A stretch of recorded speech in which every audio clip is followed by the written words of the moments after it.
지금 여러분이 가진 아파트, 여러분이 들고 있는 주식, 그 가격이 올랐다고 해서 정말로 여러분이 부자가 된 걸까요?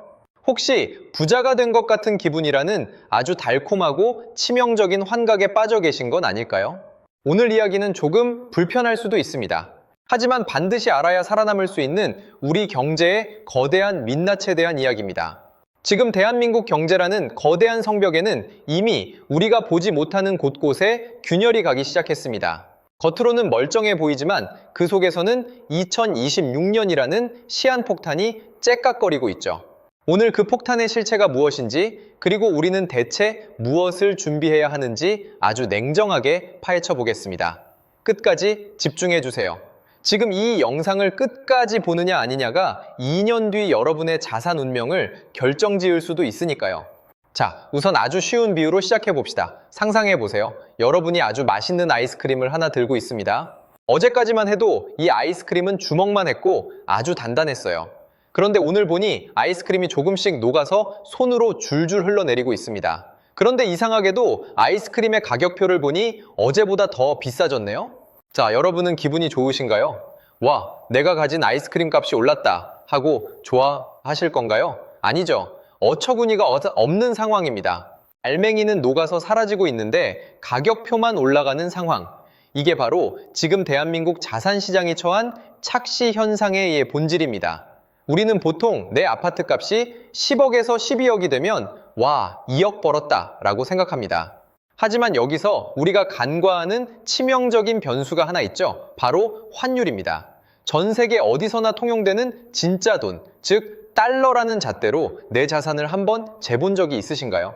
1달러에 채 100원 하던 시절의 10억 원은 달러로 치면 약 90만 달러 정도 됩니다. 그런데 환율이 1,400원을 이제 넘나드는 지금 내 아파트가 12억으로 올랐다고 칩시다. 이걸 달러로 바꾸면 얼마일까요? 약 85만 달러입니다. 자, 숫자를 보세요. 원화로는 2억이 올랐는데 달러로 바꾸니 오히려 5만 달러가 증발해 버렸습니다. 이게 무슨 뜻일까요? 여러분의 자산은 실질적으로 전 세계적인 구매력을 잃어가고 있다는 겁니다. 내 지갑 속의 원화 가치가 아이스크림처럼 녹아내리고 있는데 우리는 그저 가격표의 숫자 노름에 취해 있는 셈이죠. 이걸 바로 자산 착시라고 부릅니다. 겉으론 웃고 있지만 속으론 피눈물을 흘려야 하는 상황인 거죠. 그런데 더 무서운 건 이 환율 급등이 단순히 운이 나빠서 벌어지는 일이 아니라는 겁니다. 이건 우리 경제의 기초 체력이 고갈되고 있다는 아주 강력한 경고음이에요.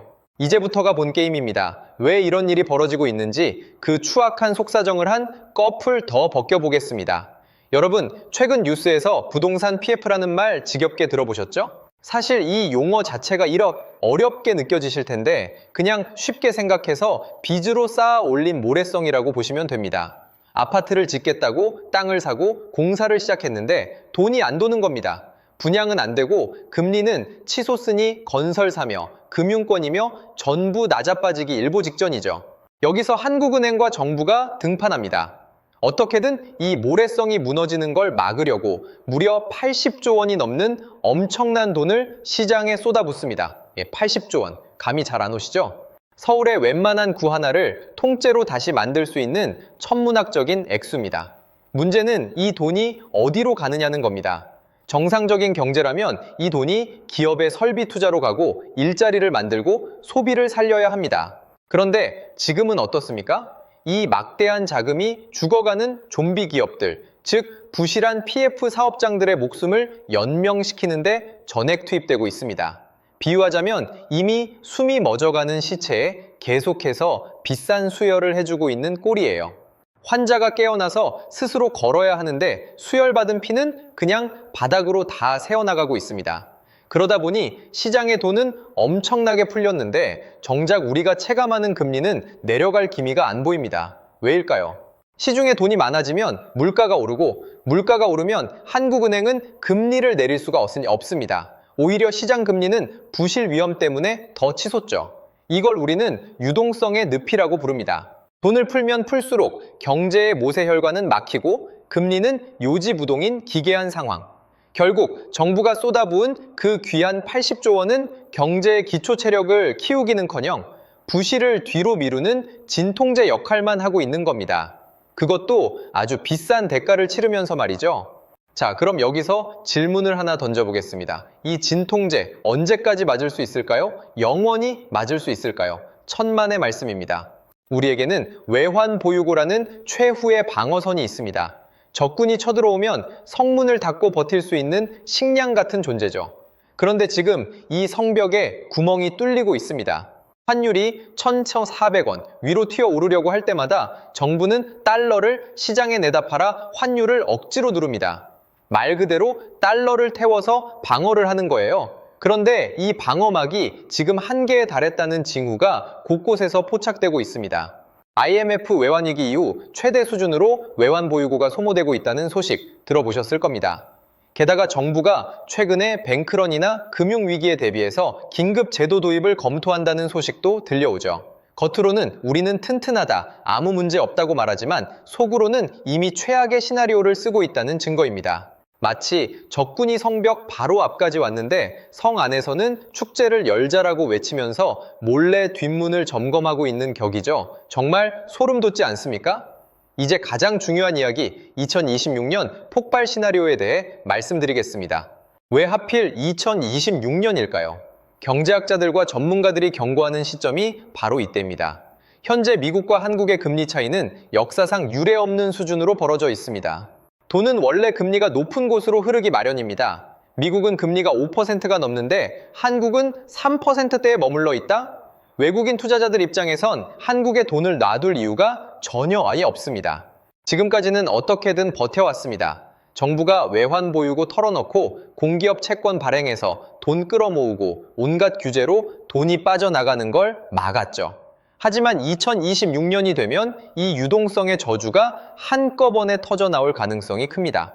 시중에 풀린 그 엄청난 돈들이 한계를 맞이하고 부실 PF들이 더 이상 버티지 못하고 연쇄부도를 일으키기 시작하면 어떻게 될까요? 외국 자본은 썰물처럼 빠져나갈 것이고 우리 정부의 방패인 외환 보유고는 순식간에 바닥을 드러낼 겁니다. 짜장면 한 그릇에 2만 원이 되고 주유소 가기가 무서워지는 세상. 그게 단순히 상상이 아니라 현실이 될 수 있다는 겁니다. 금융 시스템이 붕괴된다는 건 단순히 은행이 문을 닫는 수준이 아닙니다. 여러분의 자산 가치가 하루아침에 반토막 나는 경제적 대재앙을 의미합니다. 특히 2026년은 그동안 억눌러왔던 모든 부실이 임계점에 도달하는 시기입니다. 억지로 막아놓은 댐에 균열이 가기 시작하는데 물은 계속 불어나고 있습니다. 댐이 무너지는 건 시간 문제죠. 그런데도 많은 사람이 설마 별일 있겠어? 라며 안일하게 대처하고 있습니다. 그게 더 무서운 점입니다. 역사는 늘 반복됩니다. 1997년 IMF 때도 그랬고 2008년 금융위기 때도 그랬습니다. 위기는 소리 없이 다가와서 모든 것을 휩쓸고 지나갑니다. 자, 여기까지 들으셨다면 그럼 이제 다 끝난 거냐? 어쩌라는 거냐? 라고 절망하실 수도 있습니다. 하지만 위기는 곧 기회라는 말, 뻔하지만 사실입니다. 폭풍이 몰아칠 때 살아남는 사람은 그 폭풍을 막으려 하는 사람이 아니라 폭풍을 피해 안전한 요새로 들어가는 사람입니다. 지금부터 우리가 해야 할 선제적 자산 보호 전략을 말씀드리겠습니다. 이건 투자가 아니라 생존의 문제입니다. 첫째, 원화에 대한 맹신을 완전히 버려야 합니다. 앞서 말씀드렸죠? 원화는 지금 녹아내리는 아이스크림입니다. 내 자산 포트폴리오에 반드시 달러라는 안전장치를 마련해 두어야 합니다. 달러 예금이든 미국 국채든 달러 기반의 자산을 일정 부분 확보하는 것은 이제 선택이 아닌 필수입니다. 환율이 조금 떨어질 때마다 달러를 모아두는 습관, 그게 2026년 여러분을 지켜줄 가장 강력한 방패가 될 겁니다. 여러분의 자산 중 적어도 30% 이상은 외화 자산으로 구성하는 것을 진지하게 고민해 보세요. 둘째, 현금 흐름을 극대화하고 빚을 줄여야 합니다. 금리가 오르고 자산 가치가 요동칠 때는 현금이 왕입니다. 특히 변동금리로 된 대출이 있다면 지금이라도 고정금리로 바꾸거나 우선적으로 상환하십시오. 폭풍우가 몰아칠 때 돛을 크게 펼치고 있으면 배는 뒤집어집니다. 돛을 접고 몸을 낮춰야 합니다. 지금은 무리해서 영끌을 할 시기가 아닙니다. 오히려 현금을 쥐고 기회를 기다려야 하는 시기입니다. 셋째, 정부의 방어력을 과신하지 마십시오. 예금자 보호 한도인 5천만 원, 이 숫자를 머릿속에 꼭 새기세요. 혹시 모를 금융사 부실에 대비해 자산을 여러 은행으로 분산 예치하는 지혜가 필요합니다. 설마 은행이 망하겠어? 라는 안일한 생각이 가장 위험합니다. 1997년 IMF 때도 사람들은 똑같이 말했습니다. 하지만 결과는 어땠나요? 내 돈을 지켜주는 건 국가가 아니라 내 자신의 철저한 준비뿐입니다. 넷째, 국채금리와 환율 추이를 매일같이 주시하십시오. 특히 우리나라 국채 10년물과 3년물 금리가 급등하거나 환율이 1,400원대를 고착화하기 시작하면 그건 정말로 레드카드가 나온 겁니다. 그때는 이미 늦었을 수도 있습니다. 지금부터 촉을 세우고 시장의 신호를 읽어야 합니다. 뉴스를 볼 때도 표면적인 내용보다는 그 이면의 숫자를 보려고 노력하세요. 다섯째, 실물 자산에 대한 시각을 넓히세요. 부동산이 무조건 안전자산이라는 고정관념에서 벗어나야 합니다.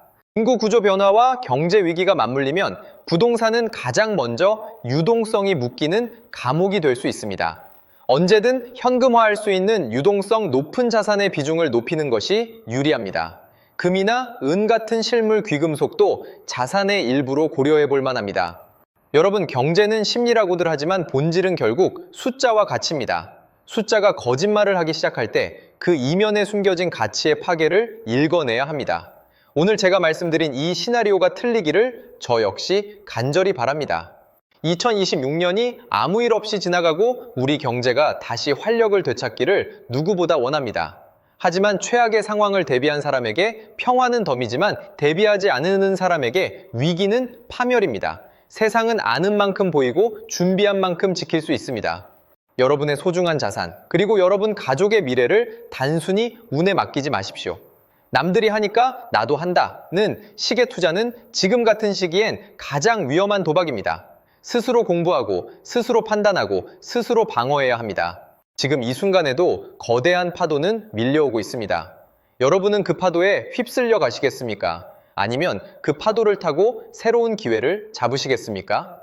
역사는 언제나 소수의 준비된 자들에게만 미소 지었습니다. 1997년의 비극 속에서도 누군가는 엄청난 부를 쌓았고 2008년의 혼돈 속에서도 누군가는 자산을 몇 배로 불렸습니다. 그들의 공통점은 딱 하나였습니다. 모두가 취해 있을 때 깨어 있었고 모두가 공포에 질려 있을 때 냉정하게 움직였다는 것이죠.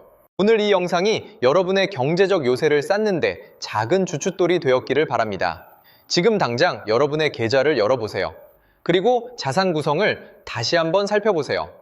과연 내 돈은 안전한가? 내 아이스크림은 녹고 있지 않은가? 이 질문에 스스로 답할 수 있을 때 비로소 여러분은 생존을 넘어 번영으로 가는 길에 들어서게 될 겁니다.